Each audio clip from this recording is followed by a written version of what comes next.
दुनिया में तूफान आ गया, भारत, उसकी ये हैसियत, ये कौन होता है भारत जो परमाणु परीक्षण करे? दुनिया भर की शक्तियां भारत को दबोचने के लिए मैदान में उतरी। अनेक प्रकार के बंधन लग गए। दुनिया भर की बड़ी बड़ी शक्तियां इतना बड़ा आक्रमण कर दें तो आगे के रास्ते दिखते नहीं है। लेकिन हम कोई और मिट्टी के बने हुए हैं। दुनिया की कोई ताकत भारत को झुका नहीं सकती,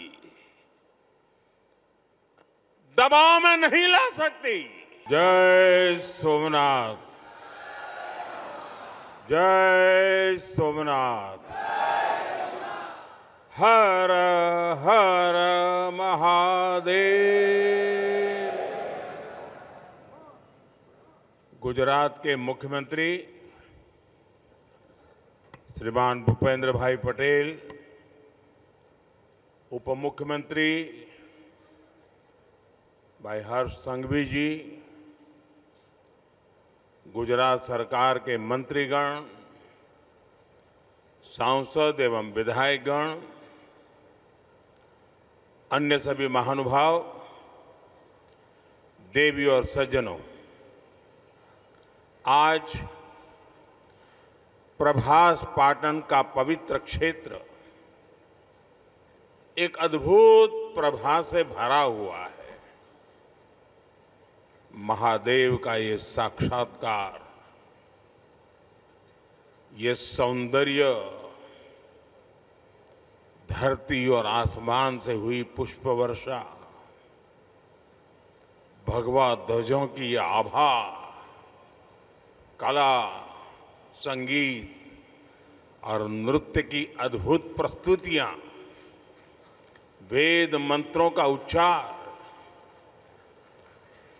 गर्भगृह में हो रहा शिव पंचाक्षरी का अखंड पाठ और इस सब के साथ साथ सागर की लहरों का जयघोष, ऐसा लग रहा है जैसे ये सृष्टि एक साथ बोल रही है,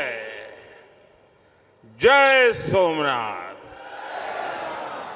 जय जय सोमनाथ। साथियों, समय खुद जिनकी इच्छा से प्रकट होता है, जो स्वयं कालातीत है, जो स्वयं काल स्वरूप है, आज उन देवादिदेव महादेव की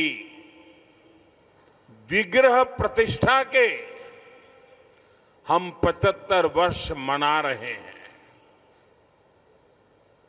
ये सृष्टि जिनसे सृजित होती है, जिनमें लय हो जाती है, यतो जायते पाल्यते येन विश्वम तमीशम भजे लीयते यत्र विश्वम। आज हम उनके धाम के पुनर्निर्माण का उत्सव मना रहे हैं। जो हलाहल को पीकर नीलकंठ हो गए, आज उन्हीं की शरण में यहां सोमनाथ अमृत महोत्सव हो रहा है। ये सब भगवान सदाशिव की ही लीला है। साथियों, दादा सोमनाथ के अनन्य भक्त के रूप में मैं कितनी बार यहां आया हूं, कितनी ही बार उनके सामने नतमस्तक हुआ हूं, लेकिन आज जब मैं यहां आ रहा था तो समय की ये यात्रा एक सुखद अनुभूति दे रही थी। अभी कुछ ही महीने पहले मैं यहां आया था, तब हम सोमनाथ स्वाभिमान पर्व मना रहे थे। प्रथम विध्वंस के 1000 वर्ष बाद भी सोमनाथ के अविनाशी होने का गर्व और आज इस आधुनिक स्वरूप की प्राण प्रतिष्ठा के 75 वर्ष हम केवल 2 आयोजनों का हिस्सा भर नहीं, सिर्फ हिस्सा भर नहीं बने हैं, हमें 1000 वर्षों की अमृत यात्रा को अनुभव करने का शिव जी ने मौका दिया है। साथियों, 75 साल पहले आज के ही दिन सोमनाथ मंदिर की पुनर्स्थापना ये कोई साधारण अवसर नहीं था। अगर 1947 में भारत आजाद हुआ था तो 1951 में सोमनाथ की प्राण प्रतिष्ठा ने भारत की स्वतंत्र चेतना का उद्घोष किया था। आजादी के समय सरदार साहब ने 500 से ज्यादा रियासतों को जोड़कर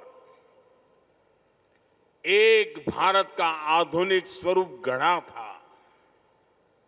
तो साथ ही सोमनाथ के पुनर्निर्माण से उन्होंने दुनिया को बताया था, भारत केवल आजाद नहीं हुआ है, भारत अपने प्राचीन गौरव को पुनः हासिल करने के मार्ग पर भी अब आगे बढ़ चुका है। साथियों, इसलिए आज इस अवसर पर मैं केवल 75 वर्षों की झांकी नहीं देख रहा हूं, मैं यहां देख रहा हूं विनाश में सृजन के संकल्प को, जिसे सोमनाथ ने चरितार्थ किया है। मैं यहां देख रहा हूं असत्य पर सत्य की विजय को, जिसे प्रभास पाटन ने बार बार जिया है। मैं यहां देख रहा हूं हजारों वर्षों की आध्यात्मिक चेतना को, जिसने मानव मात्र के कल्याण की सीख समूचे विश्व को दी है। मैं यहां देख रहा हूं भारत के उस अविनाशी स्वरूप को, जिसे सदियों के कुत्सित प्रयास भी न मिटा सके, न हरा सके। और मैं यहां देख रहा हूं सोमनाथ का अमृत महोत्सव, ये केवल अतीत का उत्सव नहीं है, ये अगले 1000 वर्षों के लिए भारत की प्रेरणा का महोत्सव भी है। मैं सभी देशवासियों को दादा सोमनाथ के कोटि कोटि भक्तों को इस महोत्सव की बहुत बहुत बधाई देता हूं। साथियों, आज का दिन एक और वजह से भी विशेष है। 11 मई 1998 1998 यानी आज के ही दिन देश ने पोखरण में परमाणु परीक्षण किया था।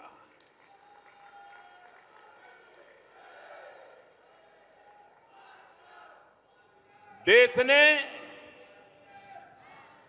11 मई को पहले 3 परमाणु परीक्षण किए। हमारे वैज्ञानिकों ने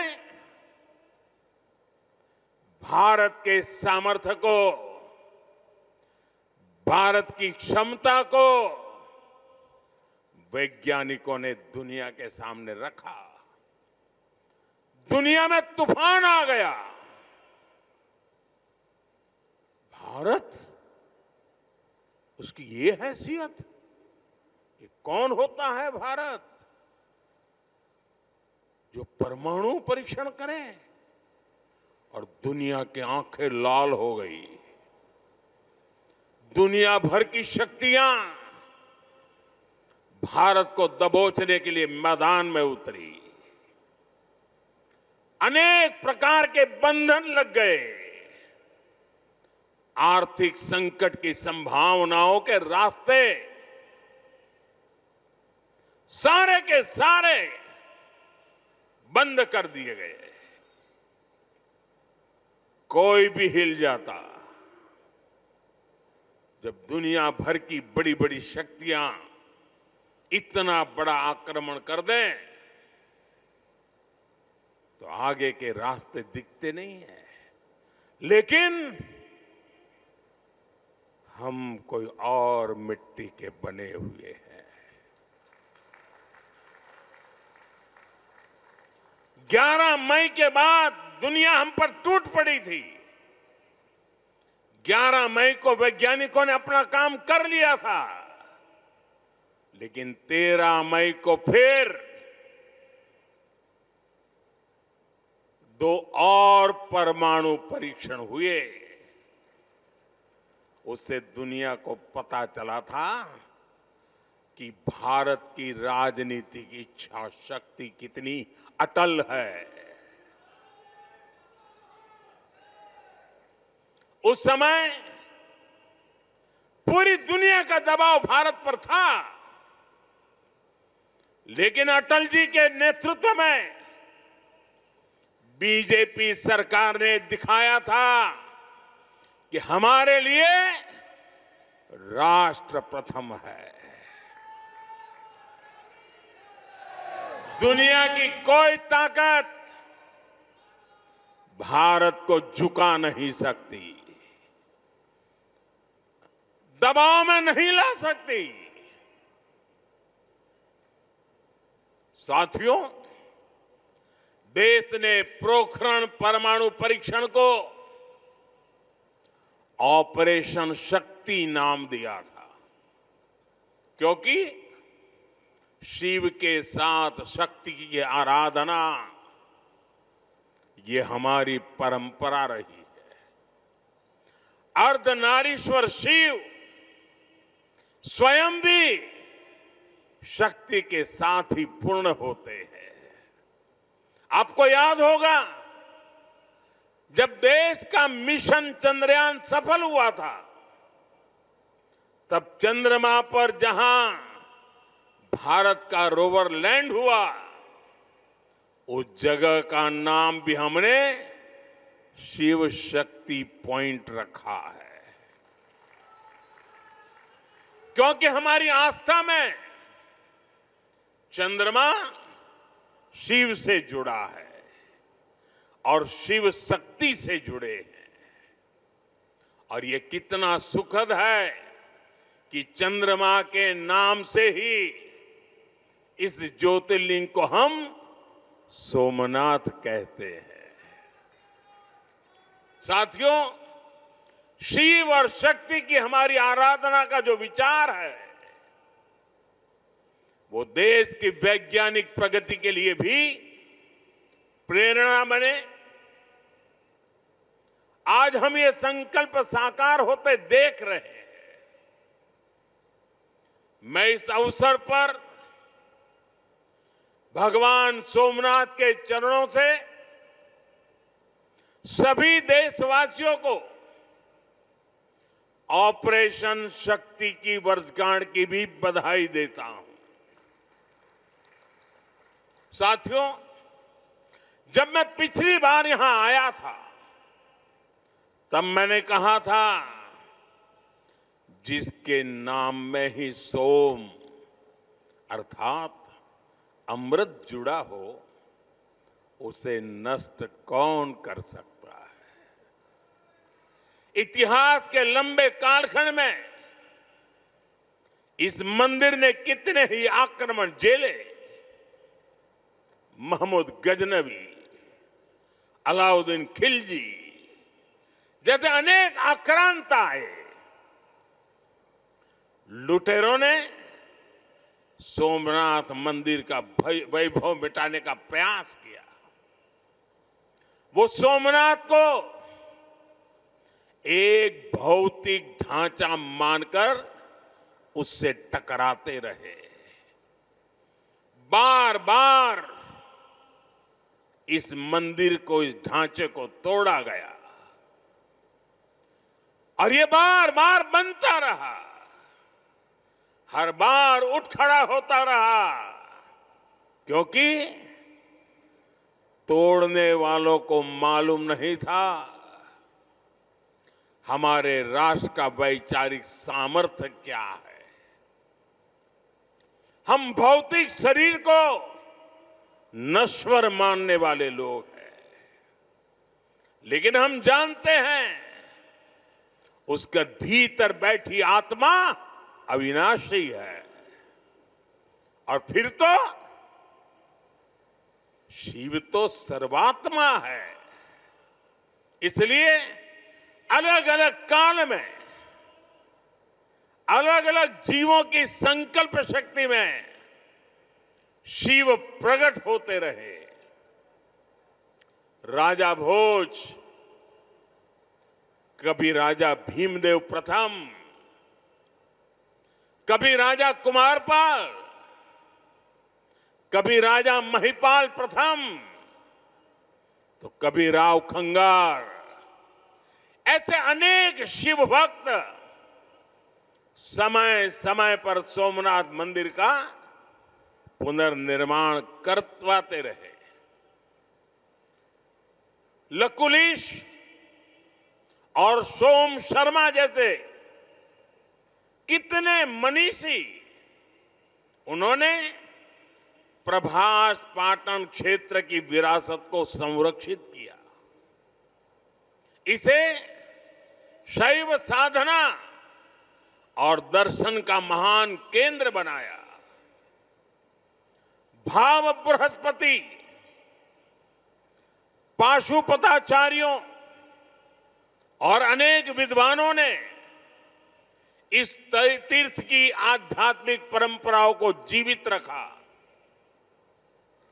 विशाल देव और त्रिपुरांतक जैसे व्यक्तित्वों ने यहां की बौद्धिक चेतना को सुरक्षित रखने का पुनीत कार्य किया।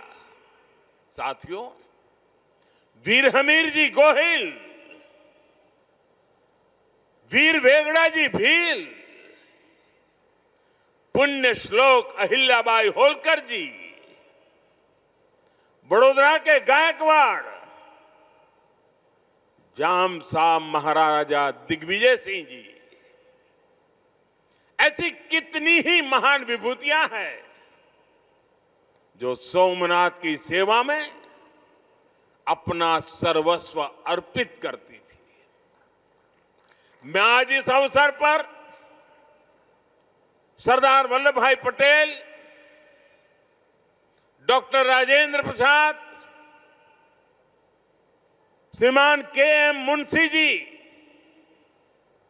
ऐसी सभी ज्ञात अज्ञात दिव्यात्माओं को भी श्रद्धापूर्वक, आदरपूर्वक नमन करता हूं। उनका स्मरण हमें ये प्रेरणा देता है कि हमें न केवल अपनी सांस्कृतिक विरासत को आगे बढ़ाना है, बल्कि इस जिम्मेदारी को आने वाली पीढ़ियों के हाथों में सौंप कर भी जाना है। साथियों, हमारे सांस्कृतिक स्थल हजारों वर्षों से भारत की पहचान रहे हैं। इतनी समृद्ध विरासत हमें मिली है, लेकिन आप विडंबना देखिए, हमने दशकों तक उसके महत्व को नहीं समझा। दुनिया में से कितने ही उदाहरण हैं जहां विदेशी हमलावरों ने राष्ट्रीय पहचान से जुड़े स्थलों को नष्ट किया, लेकिन जब उस देश के लोगों को मौका मिला, सबने साथ आकर अपनी पहचान को फिर से सहेजा, फिर से संवारा, पुनः प्रतिष्ठा की। लेकिन हमारे यहां राष्ट्रीय स्वाभिमान से जुड़े विषयों पर भी राजनीति होती रही। सोमनाथ खुद इसका सबसे बड़ा उदाहरण है। आजादी के बाद पहले दायित्वों में से एक था कि सोमनाथ मंदिर का पुनरुद्धार करते। इसलिए सरदार वल्लभ भाई पटेल और डॉक्टर राजेंद्र प्रसाद जी, उन्होंने इसके लिए इतने प्रयास किए। लेकिन हम सब जानते हैं, उन्हें इसके लिए नेहरू जी द्वारा कितना विरोध झेलना पड़ा था। मैं आज इसके विस्तार में नहीं जाऊंगा, लेकिन ये सरदार साहब की इच्छा शक्ति थी कि इतने विरोध के बावजूद सरदार साहब डिगे नहीं। सोमनाथ मंदिर का पुनर्निर्माण भी हुआ और देश ने सदियों के कलंक को भी धो दिया। साथियों, दुर्भाग्य से देश में ऐसी शक्तियां आज भी प्रभावी हैं जिन्हें राष्ट्रीय स्वाभिमान से ज्यादा तुष्टीकरण जरूरी लगता है। राम मंदिर निर्माण जैसे अवसरों पर भी हमने देखा है किस तरह राम मंदिर निर्माण का भी विरोध किया गया। हमें ऐसी मानसिकता से सावधान रहना है। इस तरह की संकुचित राजनीति को हमें पीछे छोड़ना होगा। हमें विकास और विरासत को साथ लेकर के आगे बढ़ना होगा। साथियों, बीते वर्षों में मुझे सोमनाथ ट्रस्ट के अध्यक्ष के रूप में सोमनाथ दादा की सेवा का जो अवसर मिला, इस मंदिर और क्षेत्र के विकास के लिए जो ऐतिहासिक काम हुए, उस परिवर्तन को आज हम सब प्रत्यक्ष देख रहे हैं। लेकिन साथ ही इस सेवा का मुझे व्यक्तिगत लाभ भी हुआ है। आज मुझे देश के सभी पवित्र तीर्थों के विकास का जो मौका मिल रहा है, ये भगवान सोमनाथ का ही कृपा प्रसाद है। साथियों, आज काशी में सदियों बाद बाबा विश्वनाथ धाम का इतना भव्य विस्तार हुआ है। आज उज्जैन में महाकाल महालोक के विशाल दर्शन भी हो रहे हैं। केदारनाथ धाम का पुनर्निर्माण भी हुआ है। जैसा मैंने पहले कहा, अयोध्या में 500 साल की प्रतीक्षा भी पूरी हुई है। आज वहां भव्य मंदिर में रामलला विराजमान है। साथियों, ऐसे कितने ही पवित्र तीर्थ, पवित्र मठ, मंदिर और क्षेत्र, उनकी जो महिमा हमने पुराणों में सुनी है, आज वहां हमें उस समृद्ध परंपरा के दर्शन होने लगे हैं। और ये इतना कुछ 10-12 साल के भीतर भीतर हुआ है। साथियों, हमारे सांस्कृतिक केंद्रों की उपेक्षा देश के विकास में बड़ी बाधा रही है, क्योंकि हमारे तीर्थ भारत की आध्यात्मिक सामाजिक व्यवस्था के केंद्र तो है ही, वो देश की आर्थिक प्रगति के भी स्रोत रहे हैं। आज आप देखिए, 4 धाम महामार्ग परियोजना, गोविंद घाट से हेमकुंड साहिब तक रोपवे परियोजना, करतारपुर कॉरिडोर, बौद्ध सर्किट का विकास, इनके जरिए देश में तीर्थ क्षेत्रों में आर्थिक गतिविधियां बढ़ी हैं।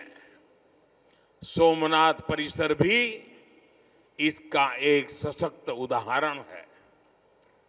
आज सोमनाथ मंदिर ट्रस्ट से सैकड़ों परिवार जुड़े हैं। हजारों लोगों का जीवन इस क्षेत्र से जुड़ा हुआ है। देश दुनिया के कोने कोने से जो लोग यहां आते हैं, वो गुजरात के बाकी हिस्सों में भी जाते हैं। इससे प्रदेश और देश में प्रगति के नए द्वार खुलते हैं।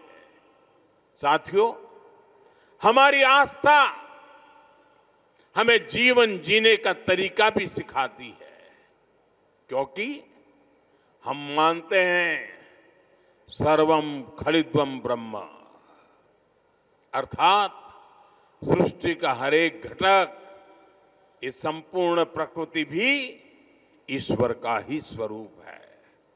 इसलिए हमारी आस्था नदियों में भी है, वृक्षों में भी है।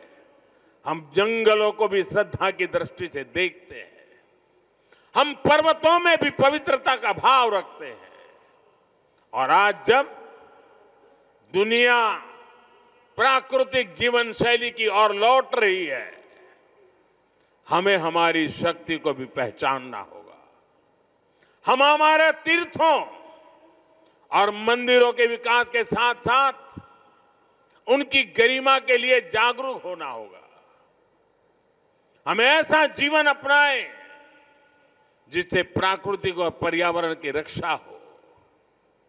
साथ ही हम हमारे पुण्य स्थलों को पूरी दुनिया के लिए एक उदाहरण के रूप में विकसित करें। हमें इन संकल्पों को अपनी आस्था से जोड़कर जीना होगा। साथियों, जब नई पीढ़ियां अपने इतिहास, अपनी आस्था और अपने सांस्कृतिक मूल्यों से जुड़ती है, तब राष्ट्र का आत्मबल और मजबूत होता है। आज भारत जिस आत्मविश्वास के साथ आगे बढ़ रहा है, उसमें हमारी सांस्कृतिक निरंतरता की भी बहुत बड़ी भूमिका है।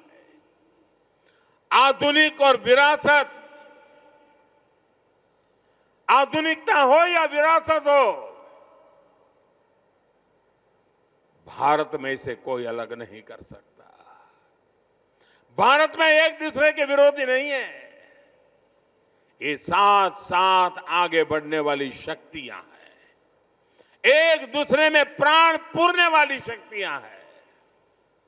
सोमनाथ हमें याद दिलाता है कि कोई भी राष्ट्र तभी लंबे समय तक मजबूत रह सकता है जब वो अपनी जड़ों से जुड़ा रहे, जब वो अपनी विरासत को आने वाली पीढ़ियों तक उसी श्रद्धा और विश्वास के साथ उनके हाथों में सुपुर्द करे। 75 वर्ष पहले जब ये पुनर्निर्मित सोमनाथ मंदिर में 75 वर्ष पहले प्राण प्रतिष्ठा हुई थी, तब भारत ने एक नई चेतना यात्रा शुरू की थी। आज 75 वर्ष बाद वही यात्रा और अधिक व्यापक रूप में हमारे सामने है। हमें इसे नई ऊंचाई पर लेकर जाना है। हमारे संकल्पों को पूरा करने में दादा सोमनाथ का आशीर्वाद हमेशा हमारे साथ रहे, यही प्रार्थना है। एक बार फिर सभी देशवासियों को, विरासत में विश्वास करने वाले हर नागरिक को, आप सभी को इस अवसर की बहुत बहुत बधाई देता हूं। मेरे साथ बोलिए, जय सोमनाथ, जय सोमनाथ, हर हर महादेव।